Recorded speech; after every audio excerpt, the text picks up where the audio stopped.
Este vídeo va en relación con las leyes de Newton. El alumno tiene que saber interpretar las leyes de Newton en fenómenos de la vida cotidiana. Entonces, para ello, primero vamos a explicar las leyes de Newton una a una, y a la vez que explico la ley voy poniendo los ejemplos. Después me paso a la siguiente ley y pongo los siguientes ejemplos, y así sucesivamente, ¿no? La primera ley de Newton lo que dice es que todo cuerpo tiene una inercia por el hecho de tener una masa. Tiende a seguir en el mismo estado de velocidad, en el mismo estado de movimiento en el que estaba. Es decir, siempre que no haya fuerza resultante o la fuerza resultante valga cero, el cuerpo por inercia, si está en reposo, sigue en reposo, y si está con velocidad constante, con MRU, seguirá con MRU, con velocidad constante.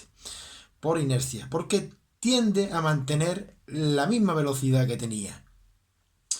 Entonces hay algunos ejemplos de la vida cotidiana que confirman esta primera ley de Newton o ley de inercia, ¿no? Un ejemplo sería un conductor de un coche que pega un frenazo brusco y por inercia sale disparado hacia adelante. Para eso precisamente es el cinturón de seguridad, para evitar el choque, ¿no? El mismo ejemplo, pero al contrario. Justamente se observa el efecto contrario. Cuando el coche está parado y el conductor arranca, el conductor nota una reacción, digamos, más que una reacción, no, es la inercia. Por inercia tiende a irse contra el asiento. Siente como una fuerza sobre el asiento, ¿no? Porque se va para atrás, para seguir en reposo, ¿no? En este caso quiere seguir en reposo y nota como su cuerpo se va hacia atrás contra el asiento.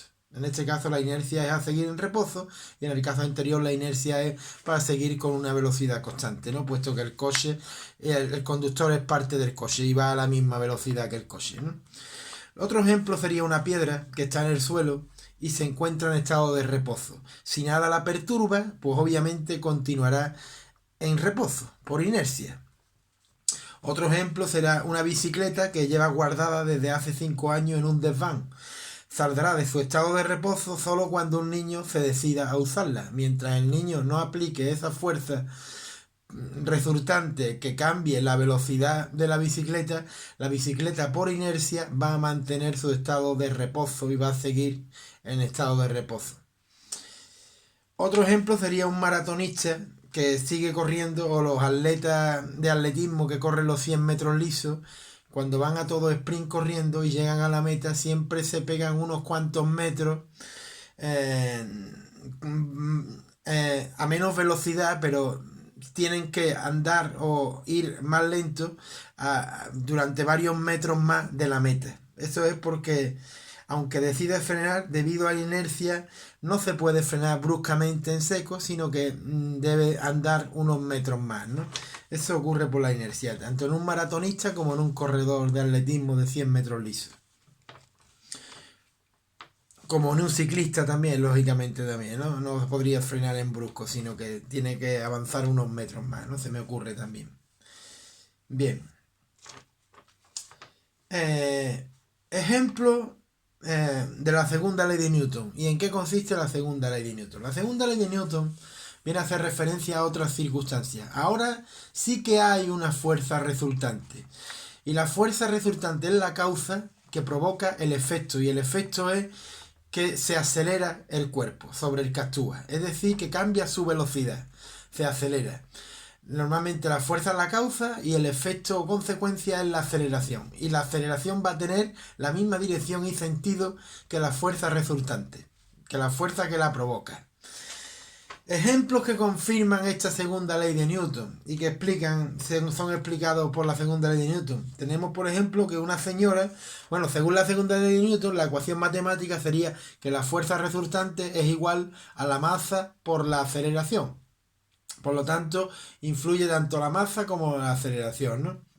La fuerza resultante.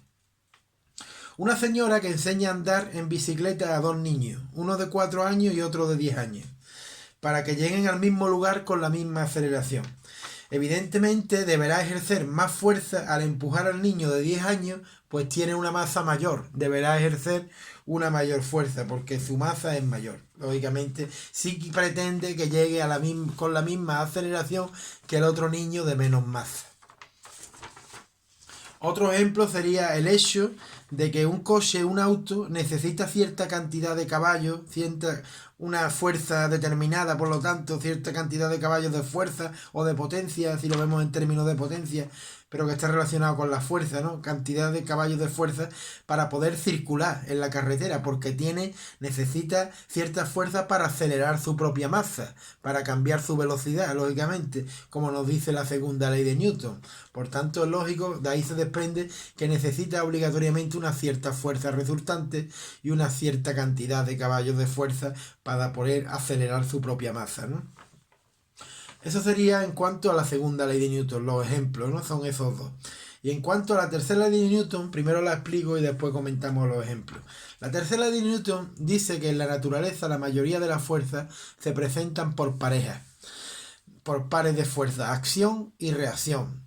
Que la acción es una fuerza que ejerce un cuerpo sobre otro cuando interacciona con el otro en una determinada dirección y sentido, que sería igual en valor numérico, en cantidad o módulo, sería igual a la acción, sería igual a la reacción, que sería la fuerza que ejerce el otro cuerpo sobre el primero con el que chocó o interaccionó, pero en sentido contrario y en la misma dirección.